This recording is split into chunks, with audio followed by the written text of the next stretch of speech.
Good morning, WTU. Fairly sure it's still morning. Very quick weekly-ish update.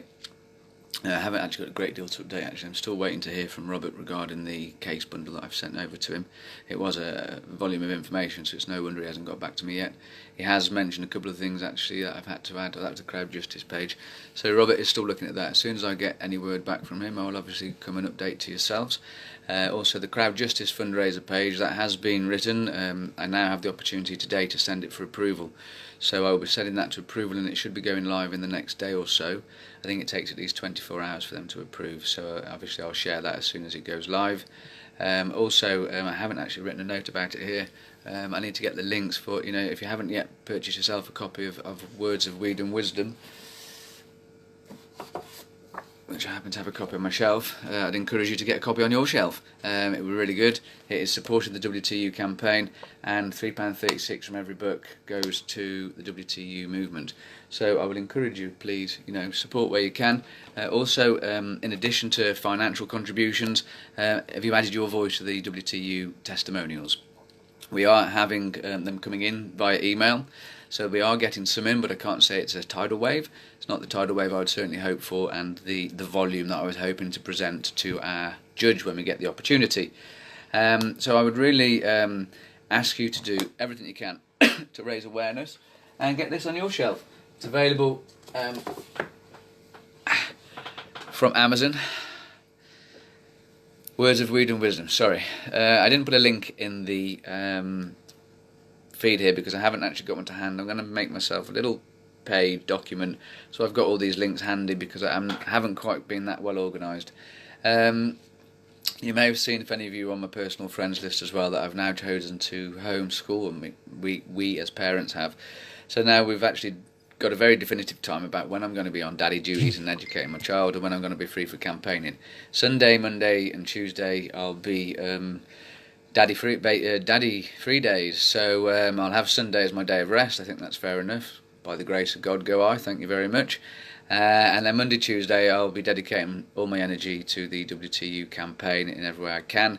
Now, as such, that means very limited in what we can do. Like, if you could consider previously, we'd be up and down the country, well, when I say we, I mean I, with people helping me, be that my family or other people, going to Parliament, going to the police, going to MPs, going to events. Obviously, with all that's happened this year, that hasn't been a requirement just as well because I couldn't do it. But it means that the pressure's come off the politicians and things, so it'd be good if we could try and build our team. We do have a small team, but it's stretched, and we could do with expanding. I have been in the process of trying to write guidelines for anyone who volunteers, for the moderator team, for example, but we could do with people reaching out to press, political liaison, we could do with people helping run the platforms, we could do with people doing research and outreach to community, trying to raise awareness. I definitely can't do it all alone. I'm down to 2 days a week that I can give to the cause. So really, anyone that feels they can do anything whatsoever to help the WTU campaign and movement in any way at all, if you could email me, you don't necessarily have to discuss it here, if you could email me at philmonk.wtuhq.org, that'd be really good. We can see how we move forward there. It'd be great to try and really spread the roots of the WTU community and help us grow and maybe bloom and thrive a bit more. I'm just trying to remember what else I've put in the notes here. Yes, if Philip Antony Bevington, you may be aware, one of our members, could be any of us, it could be anyone's uncle, granddad, father, brother, it could be us, you next, me next. He's the next person facing victimisation for growing himself a few plants at home. By a few plants, I mean, maybe 20 odd to 30 odd, not a significant amount for someone that's trying to treat a terminal condition, especially when they get turned into an extract. A lot of plant ends up as not very much material at the end of it, according to which herbal remedies you're preparing for yourself. So I'd encourage anyone that they can, please share Philip's page, raise awareness to the injustice that's going on. This is a person that can't afford a private prescription. If he was wealthy, he could be healthy, but he's not, so he was trying to grow for himself and has been busted for it and has now been prosecuted for it. So why is it these wealthy corporations that politicians are invested in can grow loads of cannabis and make these products and sell it for great profits, when we, the poor, cannot grow it for ourselves to provide for ourselves for our own needs? That's my question when I get before a judge, and I would encourage anyone else to ask the judge the same. This law is unjust, it's unfounded, it's got no science behind it, it's undemocratic, and also it's discriminatory licensing practices. Pay me some money, you can grow it to make profit. I'm not going to let you have a license to grow it for yourself, though, because it's a super nutritious herb with great therapeutic potential. Okay, so I won't get too much of a bee in my bonnet, but please raise awareness to Philip's plight, because it could be anyone next, and it could be someone who doesn't even use cannabis that might come to depend upon cannabis, because cannabis maintains homeostasis. It's not this dangerous drug they've told us all. Interestingly enough, the education system has entirely failed all of our children, all of our medical profession, because they don't teach them about the endocannabinoid system and how it regulates and maintains homeostasis, and how plant cannabinoids, phytocannabinoids, nourish and sustain the endocannabinoid system when our endogenous cannabinoids are deficient. So, to me, cannabis is food, cannabis is nutrition. Yes, it's great for recreational purposes too, it's great for spiritual, great for creative. Ultimately, it's food. So, Uncle Tony, as I call him, I met him a couple of years ago at one of these outreach events that I used to attend. It was his food. He turned it into a vegetable glycerin tincture and consumed it as a food, nourishment. Why should you be prosecuted for nourishing your endocannabinoid system independently and sustainably from the extortionate pharmaceutical cannabis industry? That again is my question. So I'd encourage everyone else to ask that question, raise awareness. Tony, I believe, is going to try and challenge these charges, so I'd ask you to try and support him if you can. It ties in very closely to the WTU challenge, but it's a very narrow medical thing, whereas the WTU has never, but we've always refused the narrow medical, even though I am narrow medical myself. We've always gone for the broad human rights issue. WTU has always been that, which is why it was so difficult to get legal representation, because the political system in the UK doesn't want to accept your freedom of consciousness. So, on that note, I am now going to go and get the Crowd Justice page launched. When it's live, I ask you to share it. If you can pledge, that's great. We do have the funds in the merchandise fund to pay the barrister the £1,800 that he has requested to read this volume of evidence that we now have presented. Robert is in the middle of licking that into shape, because I write for academic purposes, he writes for legal purposes. So that is now being converted, if you will, to legal purposes. I don't know how long that'll take. It's taken me quite a while to compile it. I wouldn't anticipate it'll be a fast turnaround, because we're talking a lot of data and a lot of research on the back of what I've put. So I like to believe that's going to make the case against the government's position that cannabis is a harmful drug to individuals, communities and society. So we're going to challenge that assertion, because why should I be prosecuted for that? So in the meantime, I would ask you to put your testimonials in. I have compiled the information from the survey. I am thinking I might just reopen the survey and leave that ongoing. Some people have joined WTU since the survey closed and therefore haven't had the opportunity to add their voice or their really concise evidence that the survey has created. So I think I will probably reopen the survey, let that run in conjunction with the testimonials, and not have that closed until we get before a judge, so everyone has the opportunity to continue adding their evidence. We are the evidence against this policy.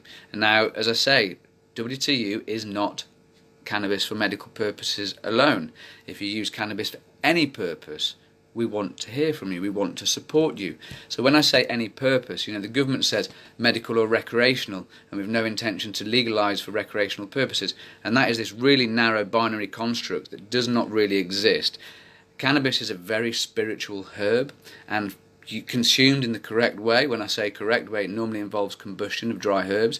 It can elevate your consciousness, and it can connect you with the higher forces of the universe. Some people call that God, whatever you want to believe it. So it's a very spiritual herb, and it has been used by humanity for thousands of years for spiritual purposes. So I don't see why Westminster should be able to deny me that. Also, it's great for creative purposes. It can really enhance your creative thoughts. Where my poems come from is normally after a good smoke. Also for sculpting, art, all kinds of things. Why should we be denied the freedom of consciousness to use cannabis for creative purposes?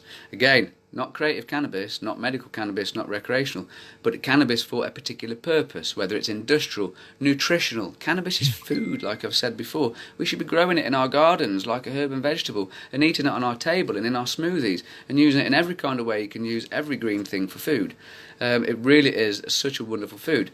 Also relaxation, it's great just to sit back, chill and have a smoke, a dab, a vape, whatever you want to use. It's great for relaxing. Again, why should we be forced to relax only with alcohol if that's what So let's challenge that. So, the spiritual, creative, nutritional, therapeutic, because it's great for pain, it's great for cancer, and all these other things. So therapeutic person. Oh, and industrial, because it can save the planet. It's only a small thing here, but let's get back to the original reason why cannabis was prohibited in the first place. It's not because it's a harmful Schedule 1 drug that's going to kill everyone and make you go mad. No, not that, actually, like they've prosecuted you for all these years. No, it's actually a very industrial, sustainably industrial resource. You can use it to make all kinds of things, most of which can take away the industries that are actually destroying our planet at the moment. Petroleum, coal, the pharmaceutical industry, cotton, paper, concrete, cardboard, all these things cannabis or hemp can replace. So it's because of that industry it was all prohibited in the first place, just to protect their interests. So, the industrial aspects, again, it's a crime against the planet and it's a crime against humanity. So, don't feel, this was the purpose of all that, by the way, don't feel that you can only add your voice to the WTU if you use it for medical purposes. WTU isn't about that. It's whatever you use it for. The fact is, it's about the effect of cannabis upon your life and its prohibition. What's it like living on the front line of the war on cannabis, So that's what it's about. Not that I've got this condition. I mean, you might have, great, add it in.